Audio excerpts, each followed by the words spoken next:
अस्सलामुअलैकुम जोशीले ट्रैवलर्स। उम्मीद है भी तमाम दोस्त खैरियत से होंगे। मेरा नाम हमाद शकील है और आज जिस टॉपिक के ऊपर मैं आप लोगों के लिए वीडियो लेके आया हूँ वो टॉपिक ये है कि कौन से ऐसे रेस्टोरेंट हैं जो कि बजट फ्रेंडली भी हैं, सस्ते भी हैं और आप अपने उम्रे के दौरान मक्का और मदीना के अंदर वहाँ पे अच्छा खाना खा सकते हैं। तो आइए दोस्तों, आज की वीडियो का आगाज़ करते हैं, लेकिन हमेशा की तरह पहले हमारे चैनल को सब्सक्राइब कर लें और नोटिफिकेशन को ऑन कर लें। तो दोस्तों, सबसे पहले नंबर पे जो होटल्स जहाँ पे आपने खाना खाना है, अगर आप चाहते हैं कि बजट में खाना खाएँ, तो वो सारे होटल्स हैं जो हरम शरीफ और मस्जिद नबवी से दूर हैं। अब इसको समझने के लिए आपको एक चीज़ समझनी पड़ेगी कि ज़ाहिर-सी बात है, कराची में, लाहौर में, इस्लामाबाद में जो होटल मेन मार्केट से करीब होंगे, उनका रेंट भी ज़्यादा होगा, उनकी लेबर भी ज़्यादा होगी, उनके टैक्सेस भी ज़्यादा होंगे।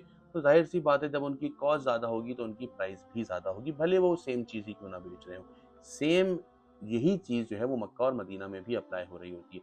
जो होटल जो हैं वो बिल्कुल हरम के करीब हैं और मस्जिद नबवी के करीब हैं, उनका खाना निस्बतन महँगा होता है उन होटलों से जो पीछे की तरफ थोड़ा आबादी में होते हैं और जो होटल इस जगह पे होते हैं जहाँ पर रश का तनासुब कम होता है। तो आपने भी यही करना है, आपने पीछे शारा इब्राहिम खलील की तरफ बहुत सारे होटल बने हुए हैं जहाँ पे बहुत सस्ता खाना है। अगर मेन हरम शरीफ के करीब के जो टावर्स हैं वहाँ पे दाल आपको 10 से 11 रियाल की मिल रही है, तो वहाँ 6 से 8 रियाल की मिल जाएगी, इतना बड़ा फ़र्क आपको मिल जाएगा। दूसरे नंबर पे दोस्तों जो आपने करना है वो ये है कि आपने अल्बैक ज़रूर ट्राई करना है। अच्छा, अब अल्बैक को समझना बड़ा इम्पोर्टेंट है।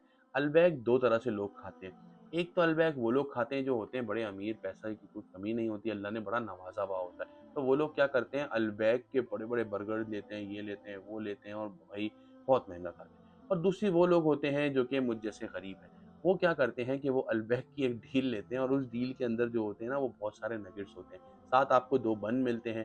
उस 2 बन के साथ आपको जो है वो एक केचअप मिलता है और कुकीज़ मिलते हैं, इस तरह से वो एक पूरी डील होती है। तो मैं जब अपने वालिद के साथ भी अभी लास्ट टाइम उम्रे पे गया था, तो हर कुछ दिन के बाद हम शाम का जो खाना होता था वही करते थे, क्योंकि वो जो नगेट्स होते थे उसको हम डाल के केचअप वगैरह लगा के एक बर्गर बना लेते थे और हम दोनों जो है वो आराम से 22 रियाल के अंदर वो खा भी लेते थे और साथ उसमें ड्रिंक भी मिल जाती थी हमें और जो है वो हमारा पूरा भरपूर एक अच्छा खाना हो जाता था। तो अगर आप कभी-कभार ये ट्राई करना चाहते हैं तो ये भी एक बहुत अच्छा ऑप्शन है। दोस्तों, एक और बहुत इंपॉर्टेंट चीज़ ये है कि अगर आप सारी वो चीज़ें ट्राई करते हैं जो कि देसी डिशेज़ के अंदर आती हैं, तो उसमें आपका बहुत पैसा बचेगा। उसका रीज़न ये है कि सालन जिसे हम करी बोलते हैं या दाल, उसके साथ 1 सालन पे 2 रोटी आपको फ्री मिलती है और 1 रोटी सिर्फ़ 1 रियाल की होती है। यानी कि अगर आप लोग 2 से 3 लोग हैं और आप 2 सालन लेते हैं, तो आप बआसानी 20 से 25 रियाल के अंदर अपना पूरा खाना मुकम्मल कर सकते हैं और अगर आप दिन में एक ही खाना खा रहे हैं, तो आप सिर्फ़ और सिर्फ़ 30 रियाल के अंदर अपना पूरा दिन निपटा सकते हैं। एक और इम्पोर्टेंट बात ये है दोस्तों कि लोग जो हैं वो जल्दी-जल्दी में जब वो एयरपोर्ट वापस जा रहे होते हैं तो नाश्ता नहीं करते या खाना नहीं खाते और जब वो एयरपोर्ट पहुँचते हैं और फ्लाइट की बोर्डिंग में बहुत टाइम होता है या बोर्डिंग पास लेने के बाद उनको 2-2 3-3 4-4 घंटे बैठना होता है, क्योंकि आमतौर पे बसेस जल्दी उतार देती हैं, तो उनको लगनी शुरू होती है भूख। और जब वो जाते हैं एयरपोर्ट की शॉप्स के ऊपर तो उन्हें अंदाज़ा होता है यार एयरपोर्ट पे तो खाना बहुत महँगा है।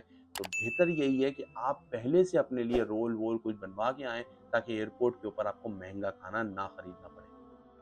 सबसे आखिरी और सबसे इम्पोर्टेंट पॉइंट जो आपका सबसे ज़्यादा खर्चा बढ़ाता है वो है आपका नाश्ता। नाश्ता आपका कम से कम एक बंदे का एक दिन का 12 रियाल का पड़ता है, चाय, अंडा, पराठा। तो कोशिश करें कि आप कराची से चाय का सामान लेके जाएँ और वहाँ से मार्ट से नाश्ते का सामान जैसे डबल रोटी और मक्खन वगैरह खरीद लें। तो इस तरह करने से आपको नाश्ता बहुत ही सस्ता पड़ेगा और आप अपना एक बहुत ह्यूज बजट बचा लेंगे। तो दोस्तों, ये कुछ टिप्स थी जिससे मैंने कोशिश की कि आप लोगों की उम्र को आसान कर सकूँ। इसी तरह की मज़ीद वीडियोज़ को देखने के लिए हमारे चैनल को सब्सक्राइब कर लें और अपनी फ़ीडबैक ज़रूर दीजिएगा हमें कमेंट सेक्शन के अंदर, क्योंकि ये हमें हेल्प आउट करती है कि क्या हम आपको सैटिस्फ़ाई कर पा रहे हैं या नहीं। अस्सलाम वालेकुम।